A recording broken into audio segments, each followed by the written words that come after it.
Hi guys, ഇന്ന് നമുക്ക് ഒരുമിച്ച് ഒരു ഓർഡർ പാക്ക് ചെയ്യാം. നമ്മൾ ഇന്നലെ കംപ്ലീറ്റ് ആക്കി വെച്ചിട്ടുള്ള 60 കസ്റ്റമൈസ്ഡ് ചോക്ലേറ്റ്സ് ആണ് നമ്മൾ ഇന്ന് പാക്ക് ചെയ്യാൻ പോകുന്നത്. ഈ ഒരു കാർഡ്ബോർഡ് ബോക്സിൽ വെച്ചിട്ടാണ് നമ്മൾ ഇതെല്ലാം പാക്ക് ചെയ്ത് അയക്കുന്നത്.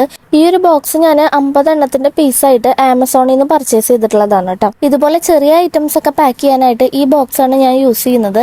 പല സൈസിലുള്ള ബോക്സസ് അവൈലബിൾ ആണ്. ഞാൻ ഈ ഒരു സൈസാണ് മേടിച്ചിട്ടുള്ളത്. ഈ ഫോട്ടോയിൽ കാണിച്ചിട്ടുള്ള പോലെ 9x6x3 ഇഞ്ച് സൈസ് വരുന്ന ഈ ബോക്സിന്റെ റേറ്റ് വരുന്നത് 659 രൂപയാണ്.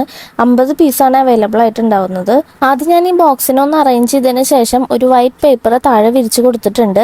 അതിന്റെ മേലെയായിട്ട് ചോക്ലേറ്റ്സ് എല്ലാം അറേഞ്ച് ചെയ്ത് വെച്ചിട്ടുണ്ട്. പിന്നെ ആ പേപ്പറിനെ ഒന്ന് സ്റ്റിക്ക് ചെയ്ത് വെക്കാനായിട്ട് ഒരു ഹാർട്ട് ഷേപ്പിലുള്ള സ്റ്റിക്കർ കൂടി ഒട്ടിച്ചു കൊടുത്തിട്ട് ബോക്സിനെ ഇതുപോലെ കവർ ചെയ്ത് വെച്ചു.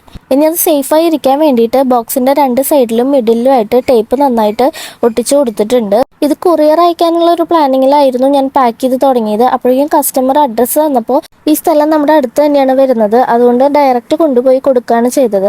അതുകൊണ്ട് തന്നെ നമുക്ക് ബബിൾ റാപ്പ് ഒക്കെ യൂസ് ചെയ്തിട്ടുള്ള കൂടുതൽ പാക്കിംഗ് ഒന്നും വേണ്ടി വന്നില്ല. ജസ്റ്റ് ഒരു ഗിഫ്റ്റ് റാപ്പർ വെച്ചിട്ട് അത് പാക്ക് ചെയ്തിട്ട് വിടുകയാണ് ഞാൻ ചെയ്തത്. അപ്പോൾ ഇതാണ് നമ്മുടെ പാക്കിങ്ങിന്റെ ഒരു ഫൈനൽ ലുക്ക്. അപ്പോൾ അത്രേ ഉള്ളൂ ഗൈസ്, ബൈ.